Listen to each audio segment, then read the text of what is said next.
Hey, I'm ElusiveKev, welcome back to MotoGP 18. Has Mayo's back on form-ish. Had a good round in the Netherlands despite a late hiccup. Can he return to the podium round the Sachsenring in Germany? As here goes Mayo then for the first of three possible qualifying laps round a drenched Sachsenring. Need to get the canoes out rather than the motorbikes. He goes towards the first corner, very cautious as his teammate Enio Bastianini leads for 30.9 at the moment. Let's see if there's any improvement in the lap times. This final part of qualifying. As you can see, 6/10 down after the first set. You see how difficult traction is around it. We improved the brakes on this there part because we thought it might help with the stopping power going into that first corner. Well, might need to improve the downforce instead. The bike chassis is, look at the rear, bucking up like a Bronco every time you go on the power, Mario. You go through the left hand again. Barely moving. You go through the left, then down through the right hand of the waterfall, they called it. Well, it definitely is in these conditions. 3.5 seconds slower. And this is the shortest lap on the circuit. On the calendar, shall I say. Right up there with Austria. And look how much slower Mayo is compared to his teammate. You go out the final corner. Got Arenas on his tail. He's going to cross the line in last. 6.2 seconds back.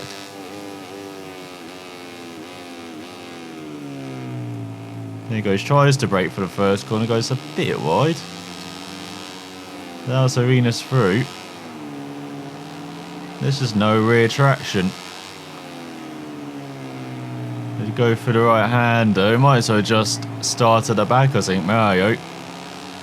You're not going to get anything from this race, and it's like so good way to head into the summer break unless it dries up for the race.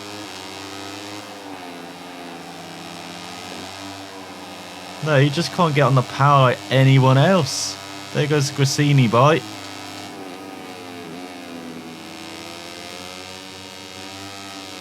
Go for the left hand, they really had to lay off on the power.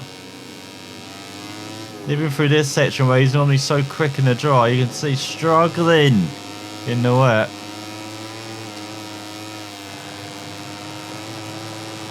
Mayo making his own line now.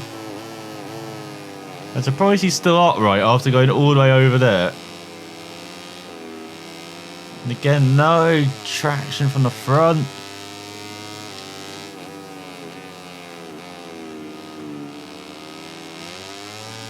Bike's just not getting into the corners.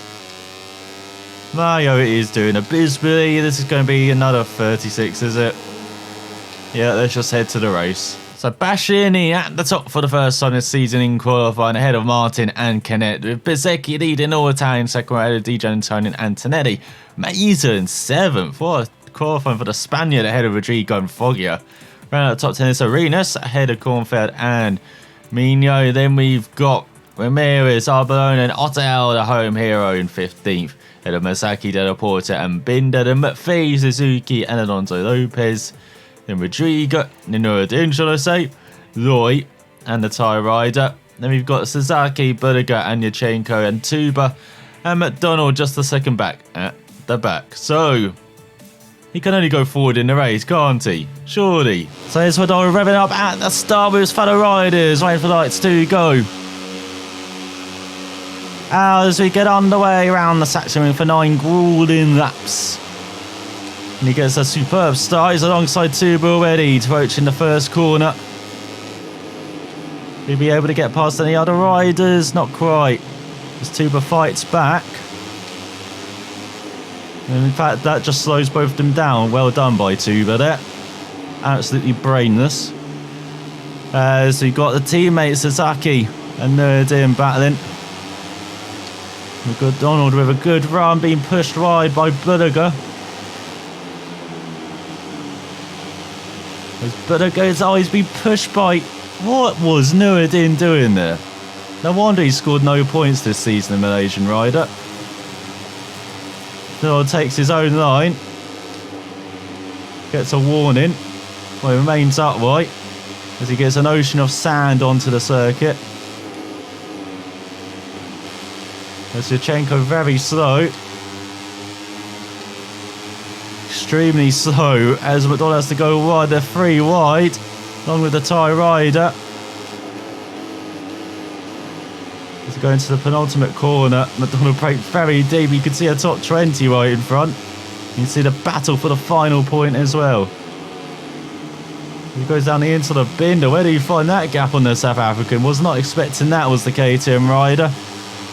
Nico McDonald getting a launch towards the points as you go on to the second lap. Martin leads 3 seconds up the road already from this lot. Let's go into the first corner. It's 3 wide in front. Kornfeld losing out. You can see Del Porter, McDonald's teammate, right in front. As we go for the right hander.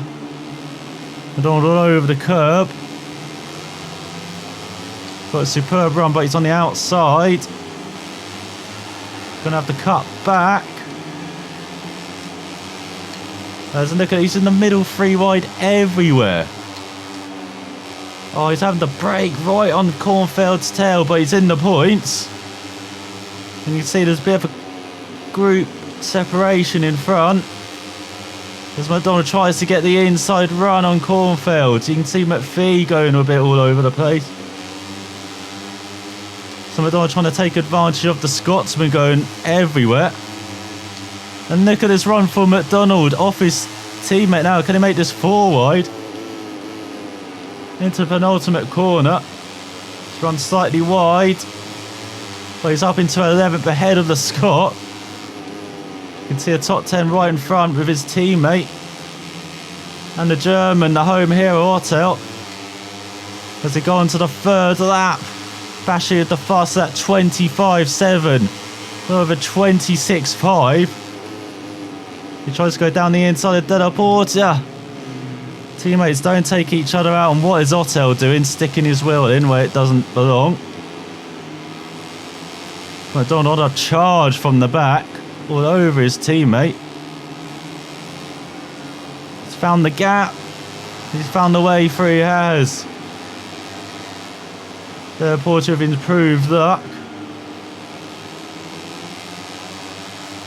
I think he's maybe number 2 to Baschini again, maybe, but God, throwing that out the window. At least temporarily. Now Del Porter's back by. We go through that left-hander. There's a bit of a gap that the top 7 has. Oh, Suzuki down. It's McDonald everywhere on this bike. Trying to chuck him off everywhere, and we're only 3 laps into the race. There's no tyre wear as well. Let's just wait until that final lap, shall we? So down the inside of Del Porter, runs wide. That was stupid from McDonald. Needs to be more precise. There you go, out of the final corner. That's much better, that run. There towards the line. These two just need to work together, catch up to that top 7. You can see that gap to Antonelli and Rodrigo. Well, goes into that first corner on this 4th lap. Always balancing between the brakes and throttle through that left hand, and especially then through this right hander. This is a bit of a gap to McPhee behind. McDonald has a little look at Del Porter. Doesn't happen though. As we go through the next left-hander. Slightly wide. That's a poor run from McDonald. Into the bike, fishy all over the place. There's all Kornfeld down, the Czech rider. No points for him today. As now we go through the waterfall again. Comes so quick, doesn't it? Less than a minute. Every lap. We're at this stage. There you go, McDonald, a bit tighter. There, Paul, he's still got to run the exit, has he? No. Italian's backed off. McDonald a bit wide in the final corner, though. Just had to wait, getting on the power. But he's staying ahead of his teammate for the time being.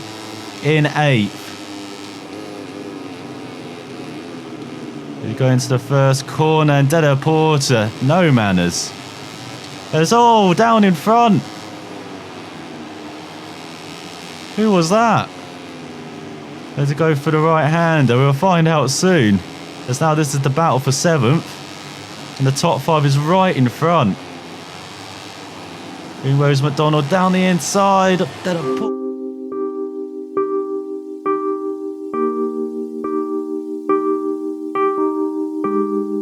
To right out his teammate. If he's cost McDonald the championship, you can put a horse's head in Della Portia's bed. McDonald down to 20th.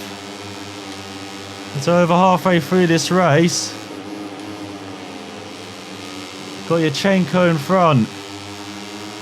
That was always going to happen with Della Porta. Just out of control, the Italian. Not liked it since McDonald has arrived in their pod and is come to a head here. I'm sure team management will be very happy about that. Taking out their lead rider so far this season, the championship leader as well. Should have just let him go, Della Porta. Still trying to be the hero. So McDonald was the hero there, just about on Yachenko. He can still salvage points though, despite that clash with his teammates. On the 6th lap, he's in 18th. You can see points right in front. As thank you, Arbolino. Just diving down the inside of McDonald. So it goes through this long right hand. Mino leaving the door open. What are you doing, Mino? As you can see, it looks like Alonso Lopez who's grabbed the final point at the moment. The Spaniard. The rival from lap 1 as well for McDonald. We've got Albert Arenas in front then.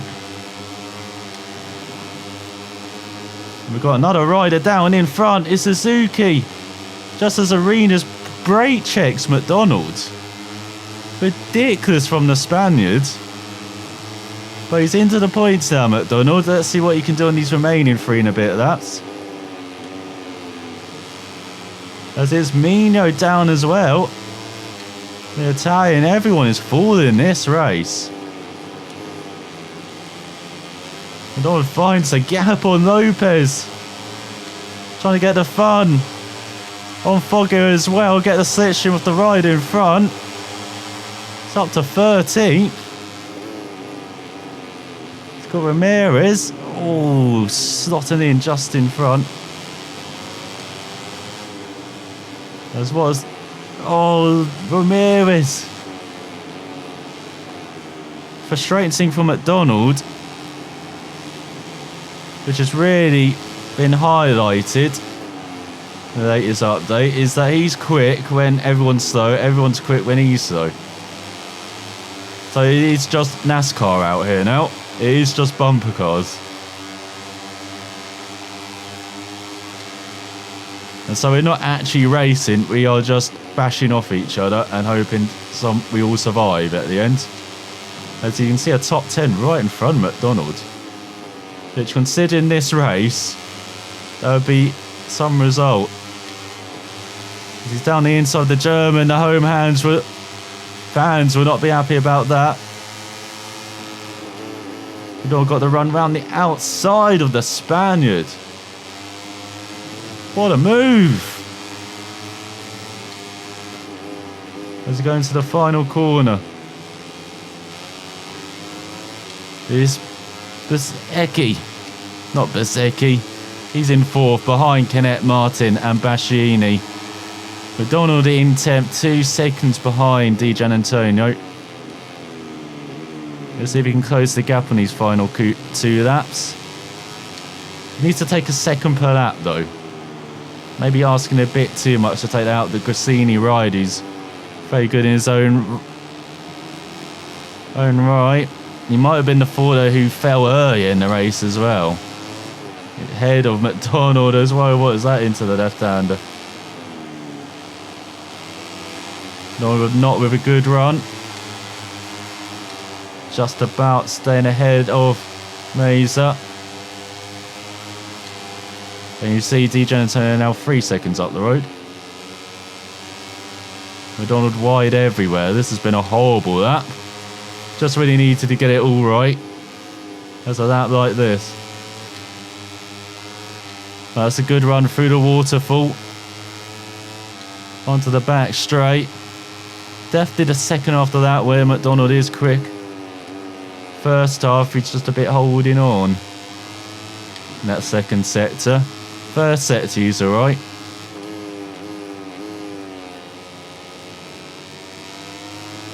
Let's go out the final corner, the top three. You can still put a blanket over them. Bezzecchi, Antonelli, Rodrigo, Della Porta, McPhee. Di Giannantonio, McDonald rounds out the top 10. As he's got a 1.3 second gap behind now. And after 8 laps, he finally has peace this race. No one to battle with. No one to charge down his inside. Fortunately, gap to Di Giannantonio is just remaining the same. A bit bigger as well. Even though he's battling with McPhee over 8th. The tyre wear. I thought it might be an issue on this final lap. Looking in the bottom right, around a third of the way through on both tyres. Actually more than almost halfway on the rear. Between the third and the quarter on the front, so not that bad at all. Tyre O'Hara's where you go, McDonald. Dicing with death for the final time this race, hopefully. But he's going to grab a top 10 finish again. But this is poor for the championship. Will he still be leading at halfway mark? We'll find out very shortly. But hopefully his teammate can come to the rescue and win the race. And he can. He pegs Martin Just. Canet in third. Bezzecchi in 4th. Antonelli in 5th. Rodrigo beats Della Porta. Di Giannantonio overtakes McPhee in the final corner. And McDonald's disappointment after his barnstorming battle with his teammate Della Porta ends in tragedy. At least for his championship title. Hopes. There's bashing at the top by just under a quarter of a second with the fastest lap. As well, one of only 2 guys is that into the 25s. Indeed it is. So definitely the class of the field, Bastianini and Martin. Another win for the Italian on board is Leopard with Canet rounding out the podium, comfy ahead of Bezzecchi. You know, Antonelli with a good race in 5th ahead of Rodrigo. There's Della Porta, just 9,000ths of a second behind the Argentine rider. Di Giannantonio just 7 thousandths ahead of McPhee across the line. And there is McDonald over a second ahead. The home hero Hotel, Ramirez, Alonso Lopez, Mesa and Fogger rounds out the point scores just ahead of Albert Arenas. Yurchenko just missing out as well by a second for the Kazakhstan rider. Sasaki at the back. So McDonald does still lead after 9 rounds. What a different 3 races makes. 1 non-finish, 1 top 5, 1 top 10 now. But Martin's been racking up the podium, racking up the big scores, and he's just 3 points behind the San Marino rider. With Canet just 11 points back, and Di Giannantonio just 22 points behind. This no race win separates the top 4. With Bashi up to 5th, just less than 2 race wins behind his teammate. You wouldn't count him out with his form at the moment. And he's 8 points ahead of Bezzecchi. And Antonelli did up to 8th ahead of Mino. And Rodrigo into the top 10 ahead of Otel. Then we've got Lopez and McPhee up some positions to 14th and 15th. Fogger up to 20th as well. And the tie rider no longer the wooden spoon holder. That belongs to Masaki now. With Loy in hot pursuit as well. Has none of the objectives achieved. Madonna up to level 67 note for Fort Management. Aaron Brates manager 68 for Lean Angle, 66 for rider position. And race objective, look at that negative. But some development points earned. As in MotoGP, of course, Marquez won in his other Marquez land, ahead of Dovi and Rossi, while in Moto2, Miguel Oliveira ahead of Alex Marquez and Baldassarri, while in the Red Bull Rookies Cup is the Czech rider ahead of the Turkish Trins. So, as you would expect, okay, maybe not in the Red Bull Rookies Cup, but in Moto3, it has really hotted up after that non-point score around the Seguridad Barcelona Catalunya. How much will McDonald pay for that in the second half of the season? Beginning at the Brno circuit at exact halfway mark of the season, the 10th round of it round in the Czech Republic. What can McDonald do around one of his better circuits as well after a very up and down weekend in Germany once again? But sound watching, we'll find out next time.